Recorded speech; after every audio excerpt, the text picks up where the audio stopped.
நானே கம்பெனியாகிறேன்.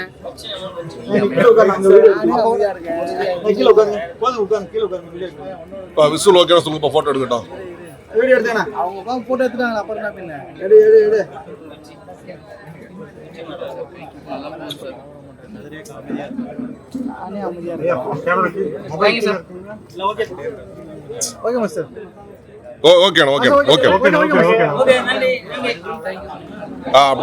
வணக்கம். இன்னைக்கு வந்து காலையில் பிரசாத் லேப்ல பச்சையம்ங்கிற படம் மிக பிரம்மாண்ட முறையிலையும் தெய்வீக முறையிலையும் நடந்துகிட்டு இருக்குது. ரொம்ப சந்தோஷமா இருக்கு. ஸ்ரீ வராகி வள்ளி ஃபிலிம்ஸ் சார்பாக நடக்கிற அந்த பூஜையும் இந்த திரைப்படமும் மிகப்பெரிய வெற்றிகள் அடையணும். இவங்க தான் ப்ரொடியூசர் ஸ்ரீ வள்ளி. அவங்க உண்மையிலே வந்து என்னென்னா ஆச்சரியமாக என்னென்னா அந்த ஒரு குழந்தைய கொண்டு அப்படி பச்சையம்மா மாதிரியே வேஷம் போட்டு கூட்டு வரும்போது நமக்குலாம் உடம்பு ஒரு சிலிப்பாக இருந்துச்சு. படமும் டைரக்டர் சொல்லும்போது அந்த கதையை கேட்கும்போது இந்த படம் வந்து ரொம்ப காலத்துக்கு அப்புறம் இந்த மாதிரி ஒரு படம் நம்ம தமிழ்நாட்டில் எடுத்துக்கிட்டு இருக்காங்க. இந்த படம் மிக மிக மிகப்பெரிய வெற்றி அடையணும். டைரக்டருக்கு தொடர்ந்து படம் வரணும். இந்த தயாரிப்பாளர் மிகப்பெரிய உச்சத்தை அடைஞ்சு உலகமெங்கும் இந்த பச்சையம்மன், இப்போ உலகமெங்கும் பச்சையம்மன் தெரியும் எல்லாருக்கும், எவ்வளோ சக்தின்னு தெரியும். நாங்களாம் அந்த காலத்தில் ஒரு 40 வருஷம் முன்னாடி அந்த பச்சையம்மன் கோயிலுக்கு பக்கத்தில் சுற்றி பார்த்தீங்கன்னா மரங்கள் செடிகள் இருக்கும். அதில் வந்து ஃபைட் பண்ணுறதுக்காக ஷூட் போவோம். ஆனால் இன்றைக்கி வந்து அந்த இடம் மேக பிரம்மாண்டமாக மாறி போச்சு. அதே மாதிரி இந்த 2026 இந்த பூஜை நடந்துக்கிட்டு இருக்குது. இந்த படம் 2027 மிக மிக பிரம்மாண்டமாக திரையரங்கிலையும் ஆடி மாதம் லீவு சீக்கிரமாக ஆடி மாதம் வெள்ளிக்கிழமை ரிலீஸ் பண்ணுறாரு. இன்னும் முன்னாடி ரிலீஸ் பண்ணால். ஆனால் அடுத்த வருஷத்தில் இந்த படத்தை பற்றி உலகம் ஃபுல்லாக பேசுகிற அளவுக்கு இந்த படம் வளரணும், வெற்றி அடையணும். நன்றி, வணக்கம். எல்லாருக்கும் வணக்கம். பச்சையம்மன் இந்த படத்தோட பூஜையில் நம்ம எல்லாம் இருக்கோம். இந்த படத்தோட இசையமைப்பாளர் பார்த்தீங்கன்னா ஒரு முஸ்லீம் தமீம் அன்சாரின்னு போட்டிருக்காங்க. அதாவது சினிமாவுக்கு வந்து ஜாதி இல்லை, மதம் இல்லை, பேதம் இல்லைங்கிறது எல்லாருக்கும் இருந்தாலும், ஆனால் சினிமாவில் மட்டும்தான், திரையுலகத்தில் மட்டும்தான் எல்லா ஜாதிக்காரங்களும் எல்லா இடத்துக்கும் போயிட்டு வருவாங்க. ஸோ ஒரு முஸ்லீமை கூப்பிட்டு அம்மன் பாட்டை போட வச்சதுக்கு முதல்ல அந்த தயாரிப்பாளருக்கும் டைரக்டருக்கும் நம்ம ஒரு பாராட்டு தெரிவிக்கணும். அடுத்ததாக புதன்கிழமை பார்த்தீங்கன்னா குபேரருக்கு வந்து நம்ம கும்பிடுவோம். அது அன்னைக்கு இந்த பச்சை பொட்டு வைப்போம்.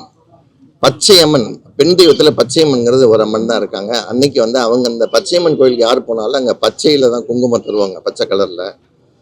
ஸோ அது வந்து ஒரு வெற்றிக்கான அறிகுறி.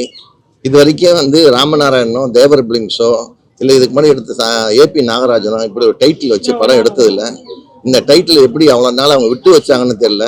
ஃபர்ஸ்ட் டைமாக இந்த பச்சையம்மனை கூப்பிட்டு வந்து ஒரு படம் பண்ணியிருக்காங்க. இந்த படம் மிகப்பெரிய வெற்றியடைய எல்லாம் அல்ல இறைவனை வேண்டுகிறேன். நன்றி, வணக்கம். அனைவருக்கும் வணக்கம். நமது பச்சையம்மன் பட திறப்பு விழா.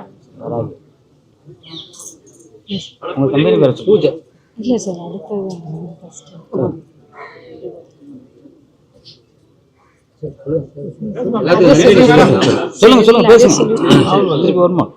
ஸ்ரீ வாராகி வள்ளி பிலிம்ஸ் தயாரிக்கும் இந்த படத்துக்கு அனைவரும் ஒத்துழைச்சு எல்லாரும் இந்த படத்தை நல்லா சிறப்பாக பண்ணும்படி கேட்போம். ஸ்ரீ வராகி வள்ளி மூவிஸ் சார்பாக இன்று பிரசாத் லேப்ல வந்து பச்சையம்மன் என்ற ஒரு பக்தி பரவசத்து மூட்டும் திரைப்படத்தை துவக்க விழாவுக்கு வருகை தந்தது ரொம்ப மகிழ்ச்சி. ஆரம்பமே அமக்கலம் என ஏபி நாகராஜ் அவர்களும் அதன் பின்னர் ராமநாராயண் அவர்களும் மட்டும்தான் இந்த தைரியத்தோடு இந்த பக்தி படத்தை எடுத்திருக்காங்க. முதல் முறையாக அருமை சகோதரர் அவர்களும் அவருடன் தயாரிப்பாளருக்கும் சகோதரி அவர்களும் இந்த ஒரு முயற்சி எடுத்திருக்காங்க. ரொம்ப அருமையான நிகழ்ச்சி. இந்த படம் வெற்றி அடையணும்.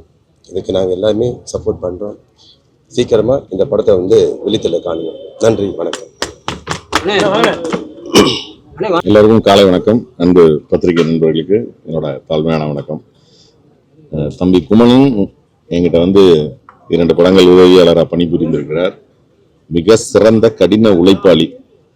என் படத்துக்கு ஏதாவது ஒரு வகையில் பட்ஜெட் வந்து கம்மியாக என்னால் எடுக்க முடிஞ்சதுன்னா அதுக்கு முழு காரணமும் அன்பு தம்பி குமணன் தான். ஒரு பெரிய லெவலில் ஜூனியர் ஆர்டிஸ்ட் எங்கேயாவது வந்து நமக்கு ஸ்ட்ரக் ஆச்சு அப்படின்னா என்ன பண்ணுவானே தெரியாது. அவனே போய் ஊருக்குள்ளே போய் பேசி கரெக்ட் பண்ணி ஒரு 1000 பேர்னாலும் கூட்டிகிட்டு வந்துடுவான். அந்த மாதிரி வந்து எல்லா விஷயத்துலையுமே வந்து ஒரு மிக கடுமையான உழைப்பாளி. ஒரு ப்ரொடியூசருக்கு தக்க ஒரு படம் பண்ற இயக்குநர்கள் கிடைக்கிறது மிக அரிது. உண்மையிலேயே வந்து இந்த படத்தோட ப்ரொடியூசர் படம் பண்ணும்போது அதை உணர்வாங்க. எல்லா இடத்துலையும் சிக்கனமா சந்தர்ப்பத்துக்கு ஏற்ற மாதிரி மிக சரியா செயல்படுற சிறந்த இயக்குனரா என் தம்பி வருவான். அந்த படம் அவனுக்கு மிகப்பெரிய வெற்றி படமா அமையணும். எல்லாம் அல்ல அந்த பச்சையம்மனை நானும் கும்பிட்டு விடுகிறேன். வணக்கம். மீடியா நண்பர்களுக்கும் ப்ரொடியூசர்களுக்கும் பச்சையம்மன் மூவி சார்பாக நன்றியை தெரிவித்துக் கொள்கிறேன். இசை வெளியிடப்போ படத்தை பற்றி முழு விவரமாக பேசுவோம். மிக்க நன்றி. வணக்கம். ஸ்ரீ வாராகி மூவி தயாரிக்கும் அந்த பச்சையம்மன் படம். இது பச்சையம்மன் டைட்டிலாக இருந்தாலும் இந்த முழுக்க கமர்ஷியல் இந்த படம். டைரக்டர் வந்து மிகவும் கஷ்டப்பட்டு இந்த கதையை தயாரிச்சிருக்காரு. இந்த கதை வந்து ரொம்ப பிரமாதமாக இருக்கும். இந்த படம் மிக சிறப்பாக வெற்றி பெற என்னோட இல்லாமல் இறைவனை நான் வேண்டிக்கிறேன். நன்றி, வணக்கம். பச்சை அம்மன் என்னுடைய குலதெய்வம், அது வெற்றி பெறணும் என்னுடைய வாழ்த்துக்கள்.